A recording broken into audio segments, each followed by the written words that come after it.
about George Lucas's Star Wars films, original Star Wars films, that's captivated us for so long? Why do people line up for hours to be the first to see each new film? Why do they dress up as these characters at massive conventions or just at a neighbour's Halloween party? And why did the story of Luke Skywalker fascinate me so much when I was lucky enough to watch the trilogy as a kid? The 97 re-releases, sorry. And like any great film, it all began with a sleep-deprived writer scribbling away at a desk. What George Lucas understood was that without a good script, this film had nowhere to go but downhill. And regardless of your opinion of the man and his vision for the franchise, you can't deny that he stuck to his idea until it developed into something special. Now, the story of how Star Wars was developed into a filmable script is told by several different sources in several different ways. But I don't just want to talk about how Flash Gordon inspired the premise of Star Wars, or how it borrowed elements from Kurosawa's Hidden Fortress. I want to go deeper than that. What makes the development of the script confusing is that Lucas has altered his own explanation several times. I have altered the deal. Pray I don't alter it any further. Sometimes he's claimed that Star Wars was always intended to be a standalone film in a series of 12 movies, and sometimes he's just said he split his bulky script into thirds and decided to film the first third and hope for the best. I'm not going to just throw away 2/3 of my year, so I put it on the shelf and I said, by hook or by crook, I will finish this movie. But putting aside this debate between George and the Wikipedia forums, I think I've found some reliable, if not fully legitimate sources. The forums did eventually provide us with something useful, an account of, well, everything to do with the development of Star Wars by a fan named Michael Kaminsky, who even wrote a book about it so that people like me don't have to do our own research. According to him, the seeds for how Star Wars would be written were planted all the way back in George's college days, when he was first exposed to Joseph Campbell's research on mythology. And this would come into play later on during the Star Wars writing process, but first George had to learn a few hard lessons, in the form of THX 1138 and American Graffiti. What both of these films taught him as a director was that there was no place for cynicism in the 70s film business. As George puts it, I realised after THX that people don't care about how the country's being ruined. So I decided that this time I would make a more optimistic film. And with this in mind, during the editing of American Graffiti in 1971, George began developing his next idea, a sci-fi epic called Flash Gordon? Oh, yeah, originally George tried to purchase the rights to make a Flash Gordon film, but he couldn't cough up the dough for King Features, the company that owned the rights at the time. But he'd already registered the title The Star Wars with United Artists and the MPAA at the same time as American Graffiti that year. So this space opera film, as he called it, was going ahead one way or another.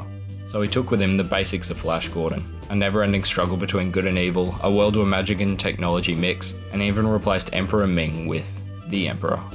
Creative. After trying to get his colleagues to write scripts for him and always ending up unsatisfied, George decided that this time he would have to do it for himself. According to this book, a little more official than Kaminsky's, George would slave over the script from 1973 to 1976. Since you're here to find out how Lucas wrote Star Wars, let's talk about how exactly he wrote Star Wars. He'd wake up at 9 AM every morning and force himself to stay at his writing desk for 8 hours each day, even if the page stayed blank. If he ever reached his goal of 5 pages per day, unlikely, he'd reward himself by knocking off early and listening to music. To actually formulate a story for his sci-fi epic, George used an even weirder method. He just wrote lists of names and locations with no context behind them. Emperor Ford Xerxes the 12th, Owen Mace Biggs, sounding familiar? Then he gave a brief backstory for each name. Luke Skywalker, Prince of Bebers, Han Solo, leader of the Hubble people. This became his first draft, basically nothing like the Star Wars we know. He called it the Journal of the Wills, with the subtitle, This is the story of Mace Windy, a revered Jedi Bendu of the Apuchi, as related to us by C.J. Thorpe, Padawan learner to the famed Jedi. And just like the title, the rest of it was a mess. So George moved on to his next treatment, this one just called The Star Wars. I guess he realised this time that a movie might actually need a story, so he turned to Kurosawa's Hidden Fortress for some inspiration. Actually, a bit more than that. After taking most of the major plot points from Hidden Fortress, most importantly the two bickering comic relief characters who kickstart the story, George basically wrote a sci-fi remake of the Kurosawa film. And of course he chucked in little ideas like a cantina, an award ceremony, and the dogfights in space that he was obsessing over. So in May of 1973, George finished his 14-page proposal. And if you want to know how similar it really is to Hidden Fortress, here are some snippets from both films' synopses. From Star Wars, it is the 33rd century, a period of civil wars in the galaxy. A rebel princess with her family, her retainers, and the clan treasure is being pursued. If they can cross territory controlled by the Empire and reach a friendly planet, they will be saved. Kurosawa's film, it is the 16th century, a period of civil wars. A princess with her family, her retainers, and the clan treasure is being pursued. If they can cross enemy territory and reach a friendly province, they will be saved. There's more to it than that, but you get the idea. Anyway, for the next year, Lucas would negotiate deals with Fox while taking in as much inspiration as possible. For his first draft of the Star Wars screenplay, which he'd promised to deliver by October 31st, 1973, he was determined to draw from a little more than just Flash Gordon and Hidden Fortress.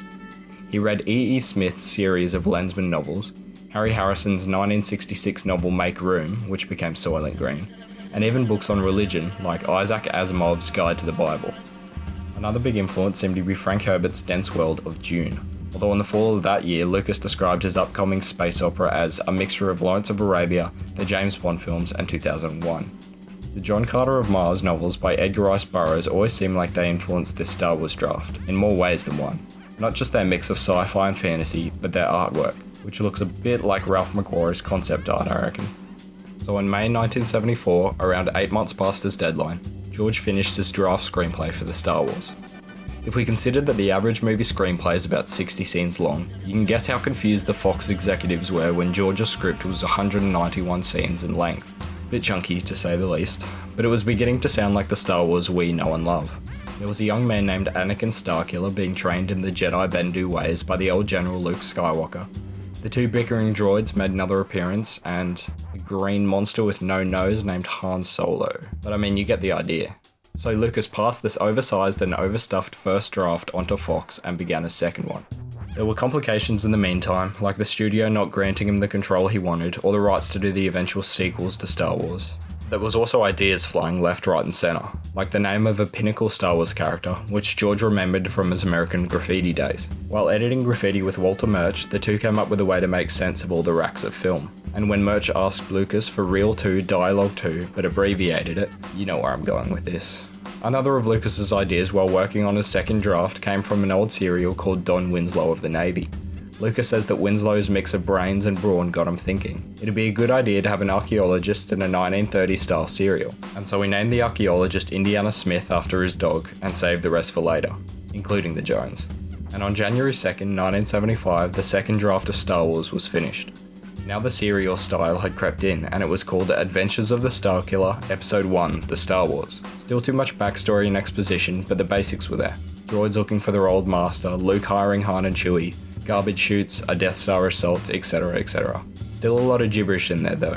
A summary of the screenplay kicks it off with Deacon and Klieg, sons of the Starkiller, are on their way to their brother Luke on the planet Utapor, sent by their father to retrieve the diamond-like Kyber crystal, which a Jedi can use to intensify either side of the Force 100-fold.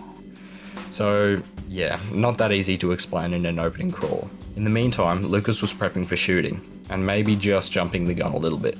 Gary Kurtz was negotiating budgets and searching for sound stages to shoot on, and George was already putting together a special effects team who could handle the dogfights in space that might not even be happening for all he knew. A little group called ILM. I guess for this draft, George was even inspired by the people he himself hired. Ralph McQuarrie's iconic Darth Vader design wasn't described that way in the first draft, but by January of 75, George had changed it to fit how McQuarrie painted it. Half a year later, in August of 75, the third draft of Star Wars was finished, which was pretty good for George Lucas standards. This time, it was the Star Wars from the Adventures of Luke Starkiller, and these second and third drafts are where the Joseph Campbell stuff from George's college days starts to shine through. He brought Campbell into the process of looking at his work on Star Wars. Joseph Campbell said to me, the best student he ever had was George Lucas. George said back in the day that as he was writing his third draft, he realised how closely it followed the structure laid out by Campbell in The Hero with a Thousand Faces. So for his upcoming draft, he just threw in the towel and lined it up completely. I'm sure we all know the basics of the hero's journey by now, but really what the second and third draft of Star Wars incorporated was Luke's departure, initiation, and return, based on the 17 stages laid out by Joe Campbell. Considering George's infatuation with mythology and ancient storytelling, this probably didn't surprise anyone, but I'll just let him talk about it. When I did Star Wars, I consciously set about to recreate myths and the classic mythological motifs. So anyway, George was getting all this advice from friends like Steven Spielberg around this time, and he'd add in little scenes like Luke watching a space battle from Utapor in this script, because George's friends thought Luke needed to be introduced earlier. You can see that they even filmed this, but I guess George was right in the end. The The third draft is basically what we see in the final film today, just with a few changes here and there. The Kyber crystal is still there in this version because George still hadn't sorted out what exactly the Force was, and Uncle Owen is more of a dick to Luke. He basically steals Luke's savings and spends it on droids. This draft is also where the Clone Wars is mentioned for the first time, and George didn't really even know what that was, which maybe caused some problems down the track. He did sit down though and write out the history of a Star Wars galaxy. The Jedi, the Republic, Darth Vader and Obi-Wan, probably inspired by authors like Tolkien whose worlds had a massive history preceding them. Although George did claim that he never intended for his backstory to be made into a movie, which also might explain a bit. Then came the fourth draft on January 1st, 1976, 2 months before filming in Tunisia actually began. Not much change from the third version to this one, just some little things which helped it become the Star Wars we know today. The characters were basically fully fleshed out and realised. Han Solo, Princess Leia, and Luke Starkiller. Oh, yeah, George didn't change Starkiller to Skywalker until a month into filming. Apparently Charles Manson was all over the news and people were asking if Lucas was making a movie about a mass murderer named Starkiller. So George had spent almost 5 years developing this idea from a vague Flash Gordon movie into what he was currently having a miserable time filming in the Tunisian desert, and no one had any faith in it. It didn't feel like it at the time, but George wanted this film to be a fairy tale. So for his final draft he wrote a little tagline for the start of the film. A long time ago, in a galaxy far, far away, an incredible adventure took place. Thanks for watching, if you made it through the full video. I did a couple other video essays on the Mist and War of the Worlds and stuff if you want to watch those.